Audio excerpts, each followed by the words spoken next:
Thanks for joining us on the Faith-Based Security Network. My name is Matt Stedham, and today we have a special treat for you, a couple of faces that viewers to our channel will absolutely recognize. We have Shanna Honeycutt and Carl Chinn. Guys, how are y'all doing today? Great. Doing well, Matt.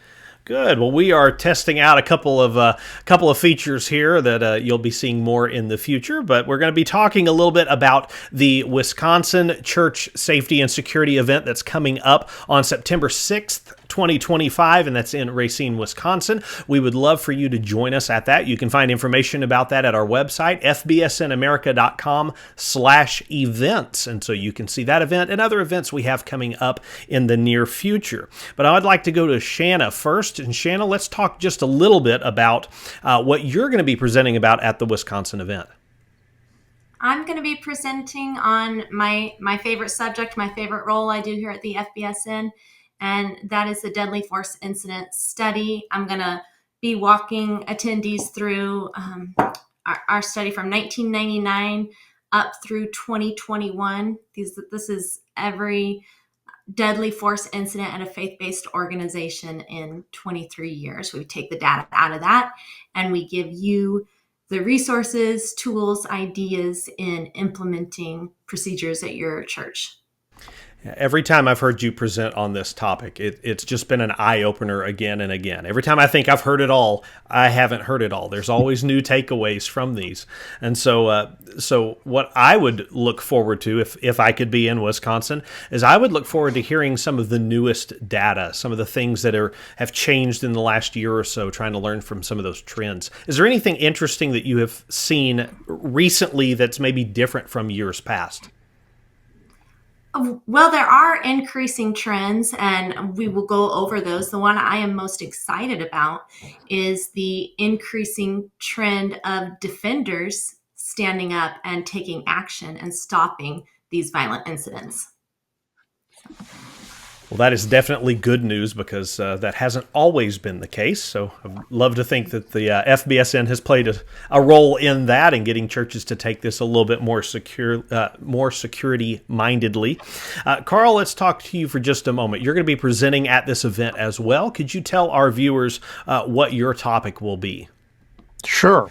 I'll actually be presenting 3 different times. The first time is going to be on the value and structure of having local coalitions made up of houses of worship, other faith-based organizations, and area law enforcement in any specific demographic area. And we've had a lot of successes with the Colorado Springs Area Coalition through the years, and we started that right after the New Life Church shooting. And I'll be going over some of those successes and the way we structured that coalition. And then when I'm done presenting that, we're going to have Larry White come up right on the heels of me. He's working with a coalition that's really forming right now in the Racine area. Well, that's... And then, so that's my first presentation. So real quick, I want to get you to clarify for somebody. If we've got viewers who are listening to that and the idea of a security coalition is a new concept to them, could you just explain briefly what do we mean by having a coalition? It's churches of a local area helping churches. Here's a great example, and it's one of the examples I'll be giving in the presentation. One of the most common things churches in any given area face is what we call aggressive benevolent seekers. These are guys or gals or families or groups sometimes that come to a church and they want help. They want a motel room, they want cash, they want this or that. And they get really angry when you tell them, well, we've got a system for that and we'll have a pastor talk to you. And so aggressive benevolence seekers were one of the most common things that we faced through the years at Colorado Springs. And here's the thing we learned is they just go down the street to the next church and then they hit them up. And so when you have a coalition of churches, you can get their picture, you can share it with other churches and say, hey, watch out for these folks.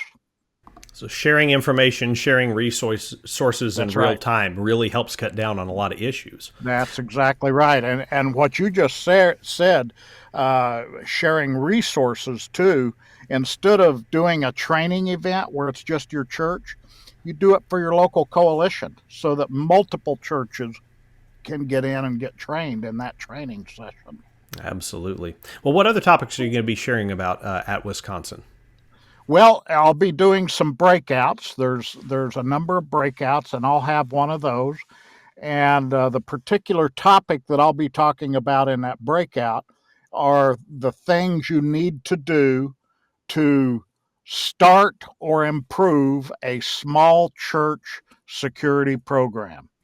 And I've been involved in mega church security program planning.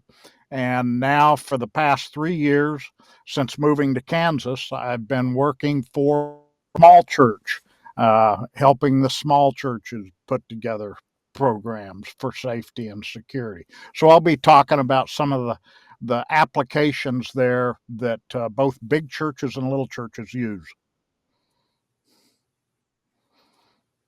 That is wonderful to hear. Because again, those two things are different, right? Different resources, different amounts of staffing. It's a different world.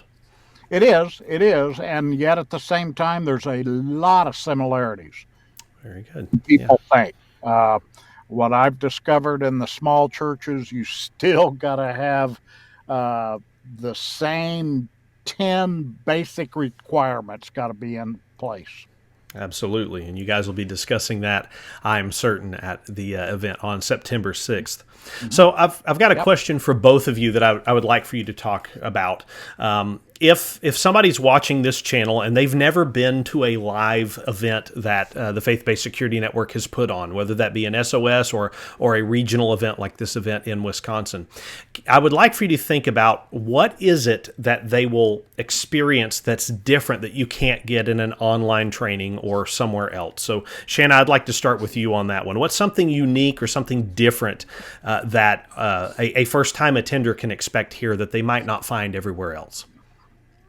Well, one of the things I wanted to jump in and say when he was talking about coalitions there was that these events are great for encouraging or even starting those coalitions, that networking in your local area, talking to people that are in the same endeavor in the same area that can share information. So that's an excellent resource that you cannot pick up online.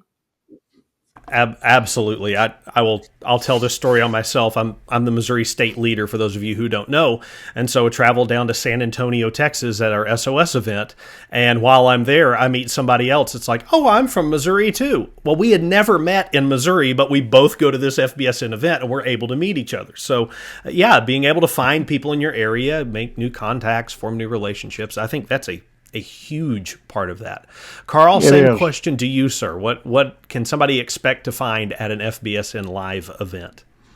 Well, there again, the main thing is the connections that you make with other people.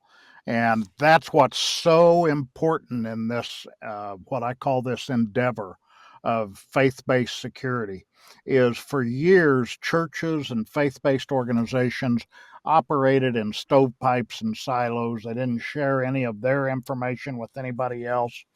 And I use this story. I just recently did an event up in Illinois where a man came to me and he said, "Man, this is so good to see so many people come together." He said, "We don't have anything like this in Oklahoma." I said, "Yes, you do. There's a very connected group of Oklahoma security professionals serving at the churches."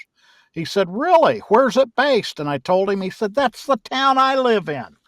And so I was able to connect him with a whole pool of people that he didn't even know existed. And you can't get that just attending something online. But when you're sitting there and you're talking to people and they say, "Oh, yeah, I met so and so. He's from Missouri or he's from Oklahoma or wherever it's from." That's one of the great things of being at an event like this. And some of those turn out to be lifelong strong connections and relationships. Yeah, I can tell you that my time with the Faith-Based Security Network has been that one of relationships. And again, the in-person trainings, the in-person events, nothing replaces that. But there's also just this huge community of people within the FBSN where we do get together on a regular basis online, whether it's prayer groups or whether it's the Saturday Sheepdog. That's something that both of those are something that we reserve for members only. So anybody can buy a ticket to our event, whether they're a member or not. Those live events, they'll be vetted for those, but you don't have to be a member of the FBSN. But what are some of the advantages of being a member of the FBSN, Shanna? Well, I'm glad that you asked me that. A huge benefit of that is the collective experience of the FBSN, and we take that we meet with our members that have been through events, and they share resources with us. We put those together to be able to be used and modified to other folks' church, so you can download those resources and use them for your own ministry. And then, like you were saying, the sheepdog coffees, every Saturday morning we have a guest speaker or a member speak on something relevant to church security. And if you're a member, you can join that every Saturday. You'll see what it's about before it comes out to decide if you want to take the time to be in that one or not. And it's just an excellent time of networking and growing and getting motivated to keep on with what you're doing. Absolutely. Yeah. And Carl, I'll just ask you, because you're the founder of this organization, what was the goal that you had in mind when you founded the FBSN? Well, exactly that, to bring people together, to have a community of those who are in the same endeavor as others, who share information, who get information by way of collective acumen and not just the opinion of one or two or four at the helm of some organization. But when you become a member, you're in the forum, and people can post a question and say, hey, we're in Florida and we're dealing with a hurricane, and what are some points of view who have been through this before want to give us as far as expected looting after the hurricane, and you can post questions that are relative to your area that you will have people respond to, because we're approaching 900 folks now in 47 states. There's people in all regions who understand the very exact things that you're going to go through. Yeah, you don't have to go through it alone. There's a shared community there.